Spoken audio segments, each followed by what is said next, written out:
Trade deadline grades continue to be released. How did the Cardinals fare? Plus, the boys put a whooping on the defending champions to take the series at Busch that featured a very impressive Major League debut.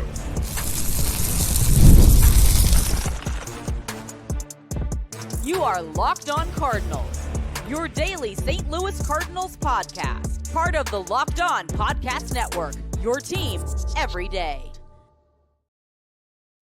Hey there, Cardinals fans. I'm JD Hafford, and I'm a national radio sports anchor, born and raised in the Lou, and a lifetime Cardinals fan. And I'm your host for Locked On Cardinals, part of the Locked On Podcast Network, covering your team every day. Give me a follow on Twitter, X at JD Sports Radio, as well as the podcast itself at LO_Cardinals. I do want to thank those of you who make Locked On Cardinals your first listen every day. We're free and available wherever you get your podcast. We're also on YouTube. Make sure you stop by, like, subscribe, comment, and hit that notification button so you know when the new episode's posted. This is a show serving Cardinal Nation and giving the best fans in baseball all of the info about the birds on the bat. Today's episode brought to you by PrizePicks, the easiest and most exciting way to play daily fantasy sports. Go to prizepicks.com/LockedOnMLB and use code all lowercase LockedOnMLB for your first deposit match up to $100. So by now, you know that the Cardinals got the pitchers they wanted. They got the hitter they wanted, and you know what they gave up at the trade deadline. So quick synopsis to catch everybody up before we get into the trade grades. And, of course, we're going to talk about what happened at Busch Stadium on Wednesday afternoon, which was freaking awesome to watch.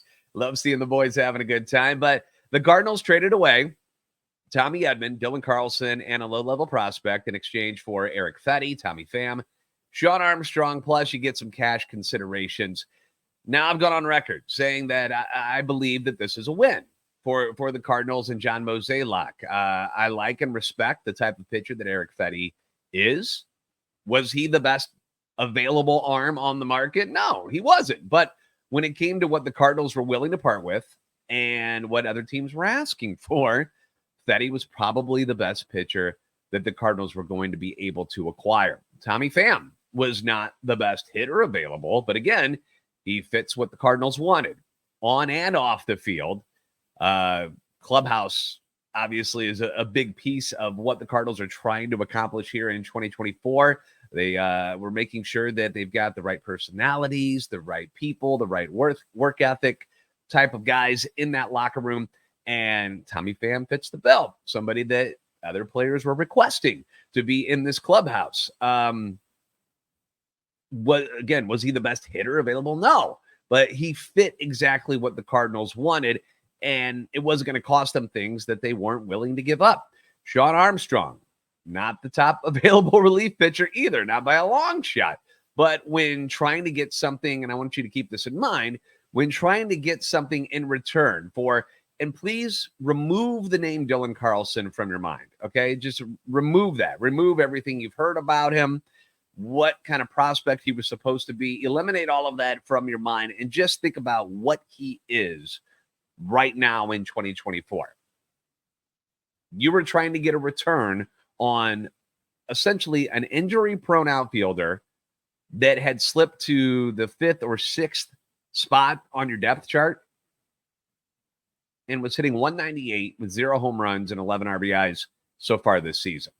You were trying to get a return on that. Most people, again, if you take away the name and the age, because 25 years old, still young, right? But if you take away the name, if you saw 198, 0 home runs and 11 RBIs through the first half of the season, you're cutting that guy normally, right? That's Brandon Crawford type of stuff. And how many of you want Brandon Crawford to be DFA'd? That is what Dylan Carlson has been this year. Like strictly thinking about this year. So that's what you were trying to get a return on. And what you ended up getting was a guy that, had an amazing year last year, but has had difficulty recreating those numbers so far this season. This was probably the best they could do. Like, why would they, if the Nationals were like, yes, we want Dylan Carlson and we'll give you Dylan Florio, who's the relief pitcher they traded.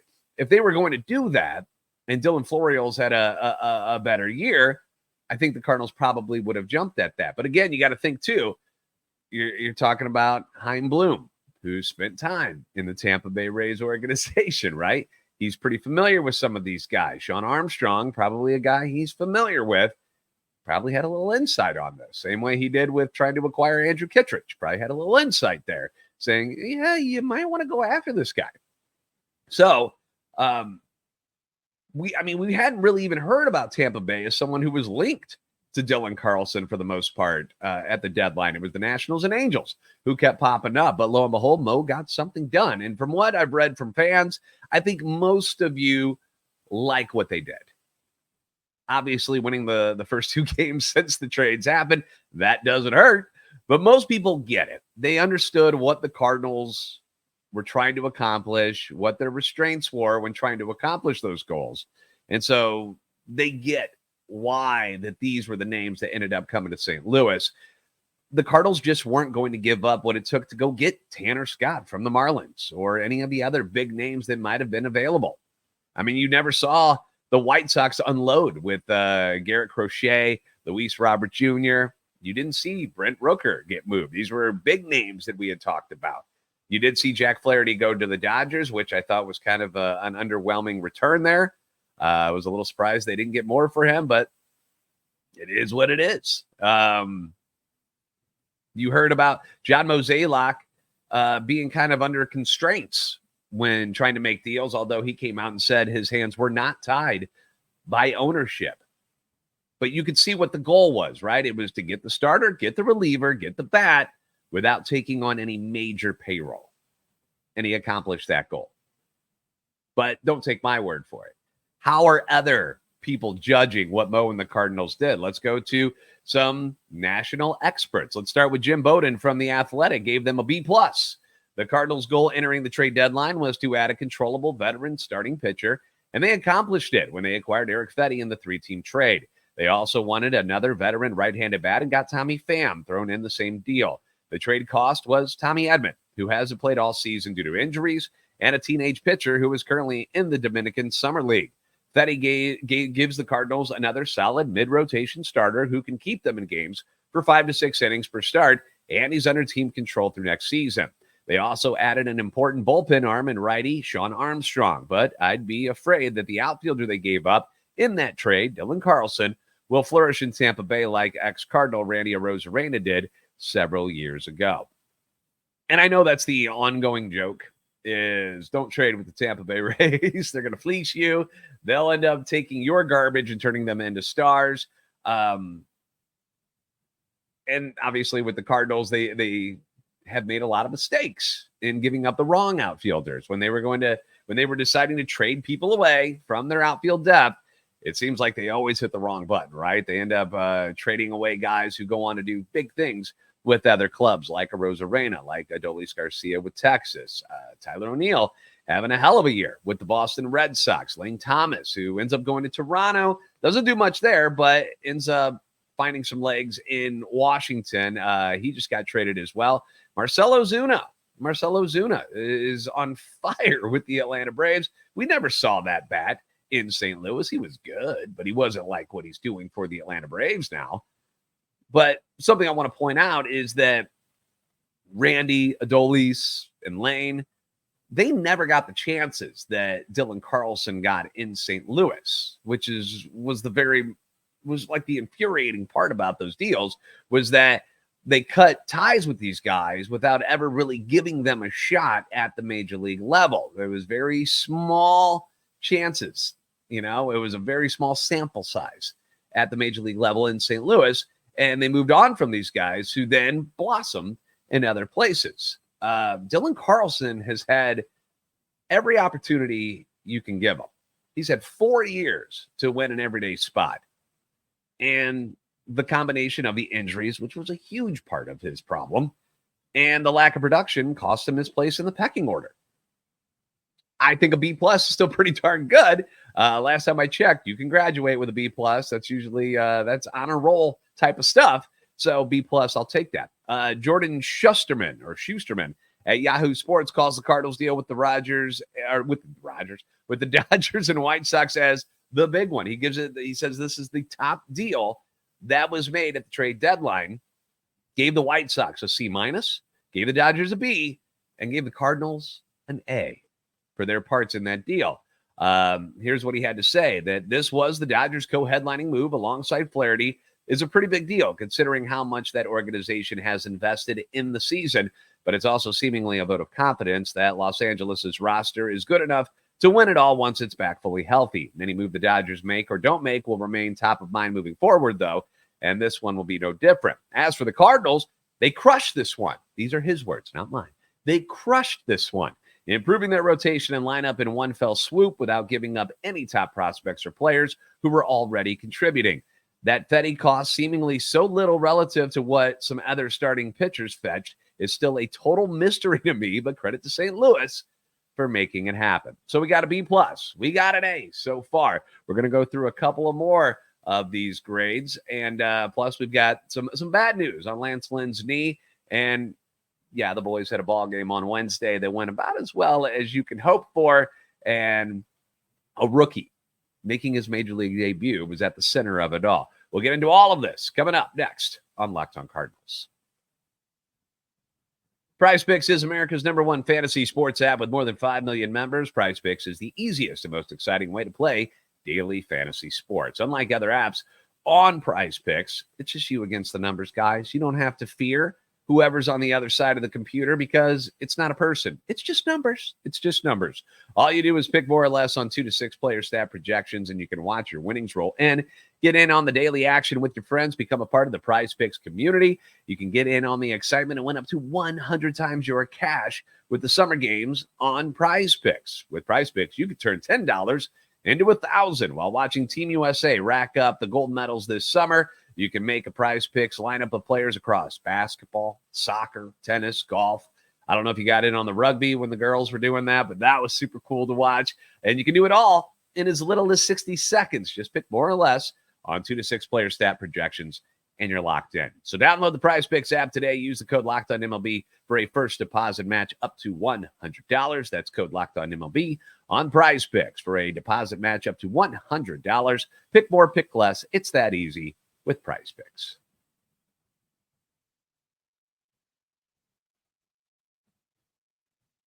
Are you watching Fox Sports or ESPN on your TV all day and have to turn down the volume because they keep shouting at each other and at you? Then make the switch to Locked On Sports today. It's a free 24/7 sports streaming channel program for you every day to bring you the biggest stories without all of the screaming. You get can't miss analysis, opinions, news, and it's all streaming 24/7 on YouTube or the free Amazon Fire TV channels app, part of the Locked On Podcast Network, your team every day. More trade grades for the Cardinals moves. Let's go to Bleacher Report. Bleacher Report's grade on the 3-team trade. They give the Dodgers a B. They give the White Sox a D, as in dog, D. And then the Cardinals, all right. You get another A. Here's what they have to say about the trade there, the big one between the 3 teams.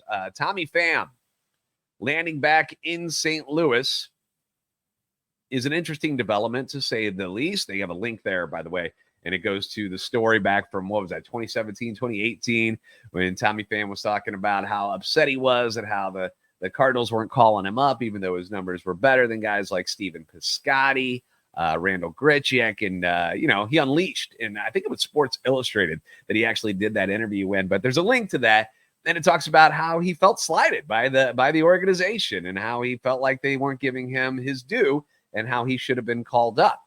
And in hindsight, you look at it and you're like, yeah, they should have, because he was really good with the Cardinals, went on to have a great career with a number of different teams. But to continue with what they had to say, the Cardinals needed a right-handed hitting outfielder, and he's a good one, talking about Pham, who'll give them a little power and speed. Fetty, meanwhile, is having a fine year by way of a 3.11 ERA in 21 starts, and he's sorely needed in a rotation that ranks 27th in WAR. Now, if you remember, I gave you the WAR, the pitching wars, and Eric Fetty is second in the league behind the Detroit Tigers' Tarek Skubal in WAR. 4.6 is what Eric Fetty is at the moment, and Skubal was at 5.3. Those are your top 2 in all of Major League Baseball. So something they sorely wanted, sorely needed, and now they got it. In all, the Cardinals shipped out a player they had been able to live without to get 2 players who should help them live in an even better life.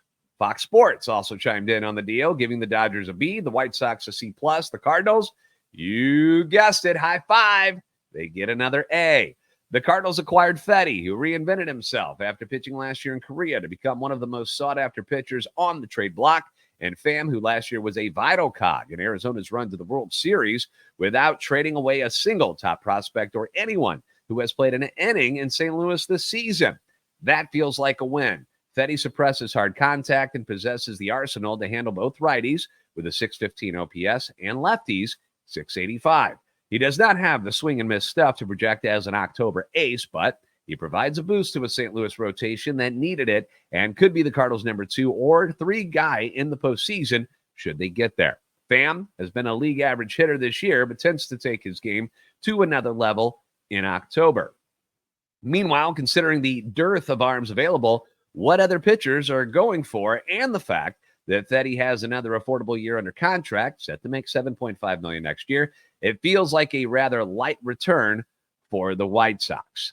Now, going through all of these different places to try to find different trade grades, and these are the big ones that kept popping up. There wasn't a lot on the Sean Armstrong, Dylan Carlson deal. Most considered it just kind of a small deal, so they didn't do like full write-ups. They didn't do full grades for it. The Athletic did rate it, giving the Rays a B- and the Cardinals a C+. They said it's rare that you feel bad, that you feel bad for both sides. Let me get you a picture of Armstrong there. Feel bad for both sides. But this one just seems like the Rays and Cardinals each wanted to move a player and took what they could get. Armstrong is the more productive player of the two, but even he hasn't been very good this season. He was excellent last year, though, and surely that's what appeals to the Cardinals. Get fresh eyes on him and see if Armstrong can regain some of those underlying characteristics that made him so effective in 2023. Carlson is the younger of the two, but he's trending heavily in the wrong direction. Once touted among the top prospects in the game, his offensive numbers have cratered since 2021, and he had a shockingly low 47 OPS plus this season. He's a switch hitter who can play all outfield positions, and he's still just 25 with 2 more years of team control, which is surely what the Rays like about him. Maybe they can get him to unlock some of his old potential, but this feels like a trade neither team will think about much in the future. Now, we've had plenty of people voice their displeasure with the Cardinals about the trades that were made and the return that they got. There are always fans who are going to think they should have gotten more. People loved Tommy Edman, right? It sucks losing a guy like Tommy Edman. But again, he wasn't doing you any good this year. And we still don't know what he's going to be able to do for the Dodgers yet this year. Some fans keep pointing out that they think Eric Fetty is a flash-in-the-pan kind of guy, a guy who's gotten lucky, so to speak, so far here in 2024 in the major leagues. To that I say, this has been quite a lucky streak then. If what he did in Korea all last year, and again, I understand it's the KBO, it's not Major League Baseball, but still, it's not like they're just scrubs over in Korea, right? And to do what he did there, have this amazing season, to win their Cy Young, to win their MVP, to come over to the States and do what he's done over the first half of the season, that's quite a long lucky streak. Like, when does it go from being lucky to being like, okay, this guy's figured some things out and has become a better pitcher? At what point do you say that? Because looking at the results that he's had on a very bad White Sox, the White Sox have lost 17 games in a row, you guys. That's how bad this team is. And Eric Fetty was 7-4 with them, with an ERA just above 3 and a WAR of 4.6.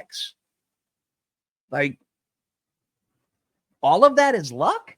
Is that what we're going to go with?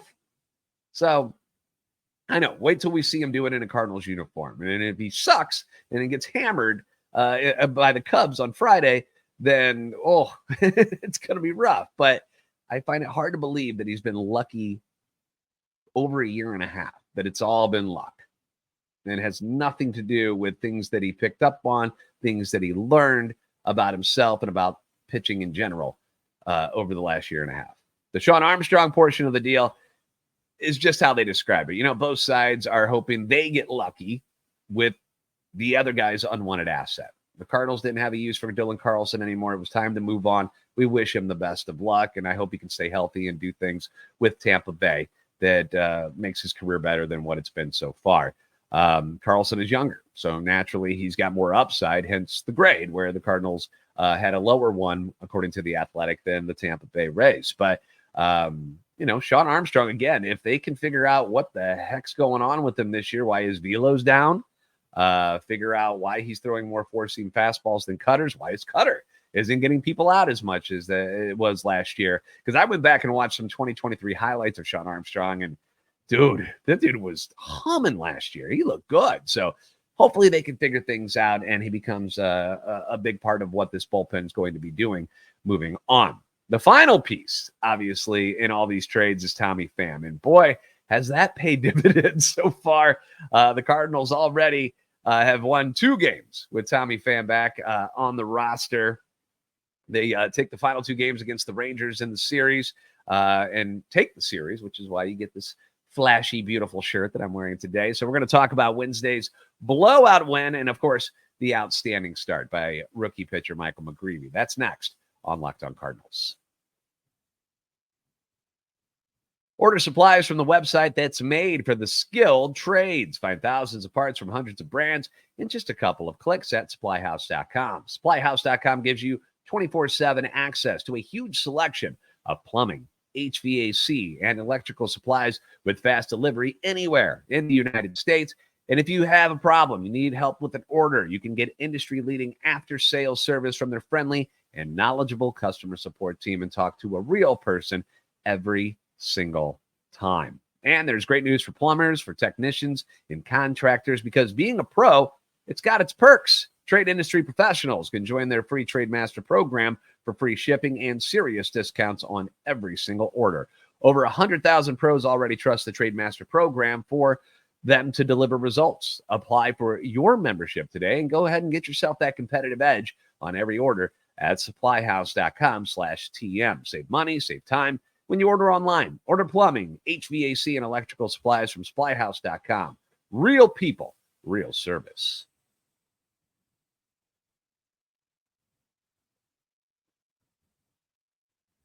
Thank you for making Locked On Cardinals your first listen today. For your second listen, enjoy the Locked On MLB podcast. Host Paul Sullivan, a.k.a. Sully. Please don't call him Paul. He hates that, by the way. Is here to give you the daily national expertise that he provides with, of course, his trademark humor to help you get ready for the MLB playoffs here in the dog days of summer. Prepare for the fall classic with Sully, who has it all covered every single day on Locked On MLB, available on YouTube or wherever you get your podcasts.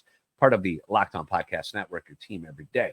So when it was announced that former first-round pick Michael McGreevy was going to get the spot start on Wednesday, my initial thoughts were, I'm kind of excited. And I really was. I was kind of excited because I like seeing the new young arms. You know, guys that we've heard about that maybe haven't had the results in the minor leagues yet, but I want to see them for myself at the major league level. I know his numbers at Memphis weren't great, but I had hardly seen anything from him outside of like some, online footage or spring training stuff. So I was certainly curious about what he was going to be like on a major league mound at Busch Stadium with all those feelings and juices going when you're making your major league debut. The same way I felt about seeing Gordon Graceffo for the first time at the major league level. He had found success in the minors, not quite as good as we thought he was going to be when he got bumped up to AAA Memphis, but what was he going to be like at the major league level? Sometimes things just click. Both of them had kind of meh numbers at AAA. Not bad pitchers by any means. It's not like these guys were getting blasted down in the minors, but hadn't done much to separate themselves or stand out to warrant a call-up. But the Cardinals needed arms. They brought Graceffo up. Saw a little bit of success from him. So now it was McGreevy's turn, but, it was something new, something fresh, which I enjoy because I hate it when we just go through the motions with the same guys over and over. I mean, do you really need to see Matthew Liberatore or Zach Thompson make a spot start at the major league level again? Do we need to see that? Not this year. We don't need that. And so I was excited to see McGreevy, and I was just hoping, and I pointed this out, that I was hoping that he could get through the lineup, through the Rangers lineup, twice without any serious damage. Get through it twice, and give the guys a chance to win. And my guy blew those expectations out of the water. McGreevy, in his major league debut, goes 7 innings against the defending champs. This is not some bum team that just traded off all their pieces. This is not the White Sox or the Marlins. The defending champs, the Texas Rangers, who despite not having a great year, still had in their lineup superstar names like Marcus Semien, Corey Seager, and Adolis Garcia. And McGreevy was outstanding, just kept pumping strikes over and over and over, something that he's known for. He doesn't walk a ton of guys. Ends up going 7, allows 1 run, 5 hits, picks up his first career major league win as the Cardinals smash the Rangers 10-1. Rob Raines over at STLSportsPage.com pointed out that the only other Cardinals starter to do all of those things in their major league debut since 1994 was Tyler Lyons. Remember the lefty?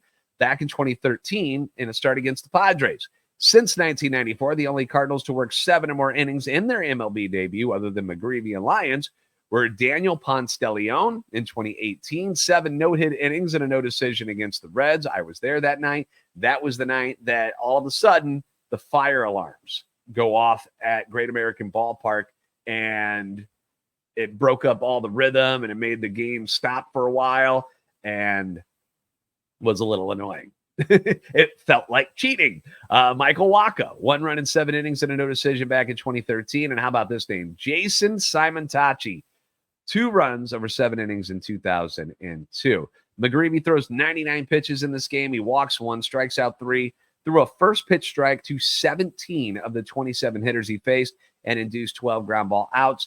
After allowing that 2-out double to Marcus Semien in the first inning, he rattled off 11 straight batters that he retired in a row before a 1-out walk in the 5th inning.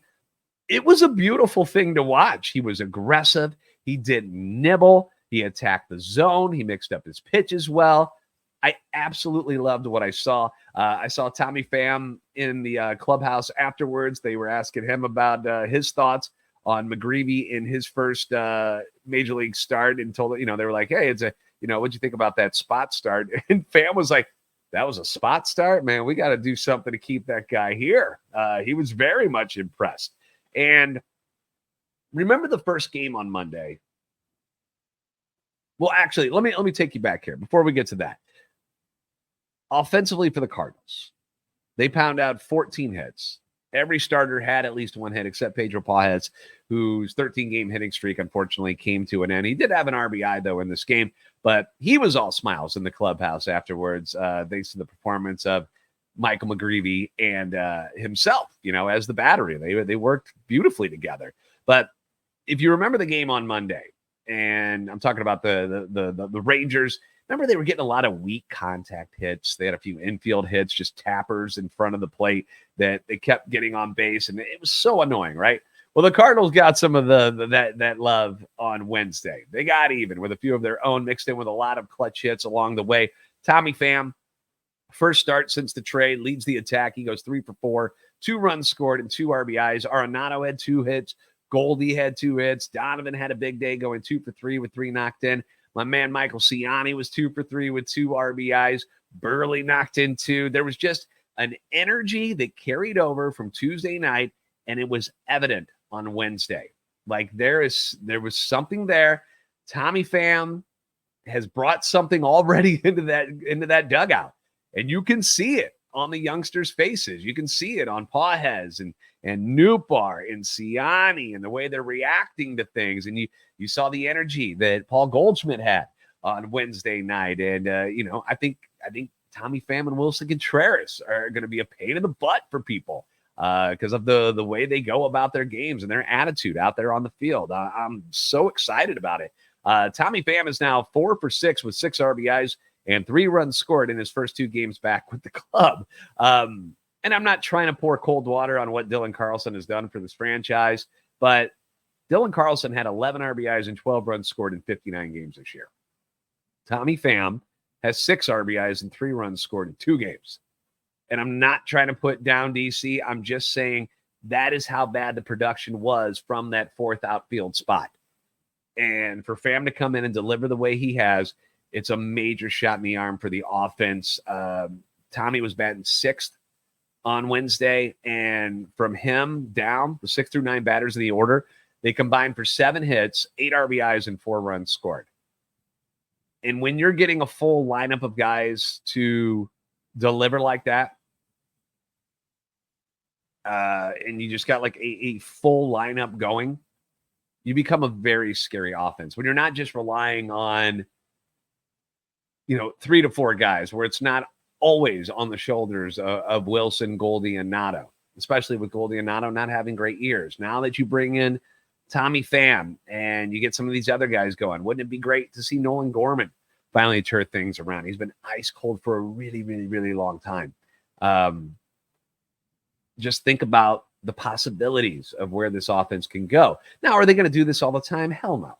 Hell no. But it's nice to see the club score, 18 runs in 2 games and put it on the defending champs heading into the 4-game series against the Cubs, which starts at Wrigley tonight. The Cardinals did put Lance Lynn on the IL, which was a bummer. Knee issue that apparently was barking before the start on Tuesday, which kind of makes you appreciate the effort that he gave you on Tuesday night even more. Lance Wynn, as my buddies are calling him, will be out at least 2 starts, which allows Andre Palante to hang on to his spot in the rotation for a little bit longer, which is good because everybody's been pretty happy with what they've seen out of Palante so far as a starter. Eric Fetty and Sean Armstrong, your 2 new guys, are going to join the Cardinals in Chicago. Armstrong should be available out of the bullpen tonight. Fetty will get the start on Friday night. Tonight's starter, Sonny Gray, has had his struggles recently, but you heard him in his post-game press conference the last time he got the ball, says he knows what needs to be done. He's just got to go out and do it. So hopefully he gets right tonight and, everything gets ironed out and he's ready to roll and be that Sonny Gray that we saw for most of the season so far leading up to the month of July when things kind of went sideways for him. The Cardinals have it scheduled this way. It'll be Gray up against Shota Imanaga tonight. Fetty will make his Cardinal debut on Friday against Javier Assad. Kyle Gibson will get the ball against Jameson Taillon on Saturday, who shockingly the Cubs did not trade. We thought that was going to happen. Then Sunday Night Baseball, you've got Miles Michaelis against Justin Steele. The Cardinals are currently 5 back of Milwaukee in the NL Central. They're a game and a half back of the wild card spot behind the Mets, the Diamondbacks, the Padres, and the Braves. The Mets, Diamondbacks, and Padres are on fire right now. 3 of the hottest teams in the league. Hopefully they're peaking at the wrong time and they'll slow down because they've been, as a combined over their last 10 games, so 30 games total, but their each individual 10 games are combined 23-7, man. San Diego has won 9 of their last 10 and are now just 4.5 back of the Dodgers after putting it on LA in their recent series. Arizona is now 5 back. So things are really getting interesting out west. But keeping a focus on the NL Central, Cardinals still have a shot at first place. Again, 5 games with a little over a month and a half remaining, right? I think we're at like 56 games, 55 games, something like that, remaining in the regular season, and a game and a half back in the wild card. So hopefully what these trades have done will continue to show the energy that you saw in the last 2 games against the Rangers on the field at Busch, because that was some fun baseball. And it wasn't all home runs. Obviously, the grand slam by Pham was huge on Tuesday night, but in Wednesday's game, there was no home runs. It was just clutch hitting, man. They were bunting. It was great base running, solid pitching, good work out of the bullpen. Defense was good. Like Cardinal baseball, that's what that is. And we've missed it. And I'm glad that it's been back the last couple of days. Let's keep it rolling at Wrigley Field, shall we? Thanks for making Locked On Cardinals your first listen every day. If you haven't already, give us a follow on Twitter, X at @LO_Cardinals and at JD Sports Radio. Please like and subscribe on YouTube if you haven't already and help our channel and love for the Cardinals grow. You guys are the best fans in baseball for a reason, and I will see you next time on Locked On Cardinals.